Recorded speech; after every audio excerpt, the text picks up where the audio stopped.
Fingerprints are the stuff of science fiction and detective novels, and maybe crime stories. Everybody has fingerprints. Well, more about that later. Anyway, they're all unique. Introduction. Hi, and welcome to the Les Perras Podcast, episode number 315. You can practice extensive English listening to the topic of fingerprints in today's podcast. Unique. One of the cool things about fingerprints, and the reason that they're all hooked up with crime and police, is that fingerprints are unique. Every human's fingerprints are different from every other human's fingerprints. Well, that's not quite the case. There are a very few cases of people who don't have any fingerprints. There are some extremely rare genetic diseases, and I didn't get the scientific name of these diseases because they're so rare that we don't need to worry about them.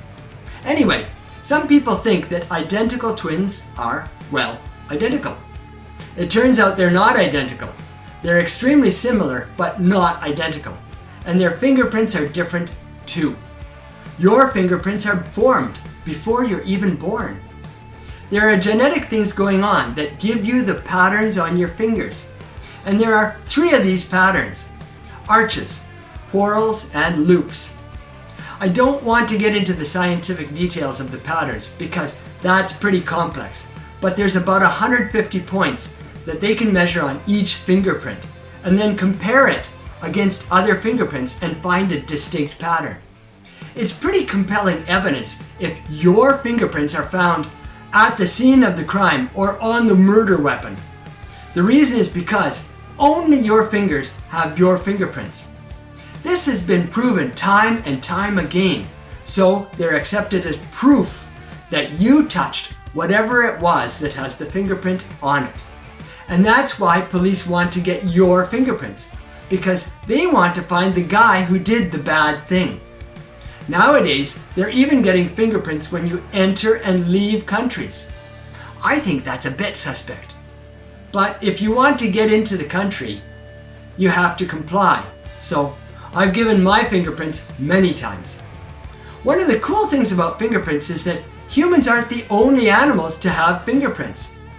You might say, oh yeah, well, if humans have fingerprints and other animals do, then they're probably the chimpanzees or the apes, right?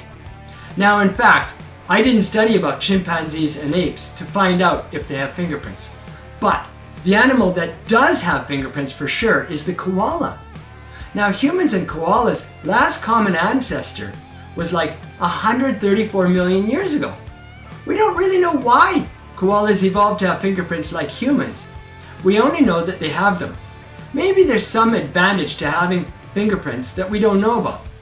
I guess we'll have to do a little bit more scientific research in that area. Oh, and by the way, you can't get rid of your fingerprints. At least, you can't get rid of them permanently. Or if you do get rid of them, you can't go out and commit crimes, because in the process of getting rid of your fingerprints, you're probably getting scars, which are even more recognizable. So don't try and get rid of your fingerprints. That only happens in books. If you like listening to English for your extensive English listening, then hit the subscribe button below so you can get more of my podcasts. I'd love it if you made a comment below too. Tell me if you have a secret way of getting rid of fingerprints. Just kidding. Thanks for listening.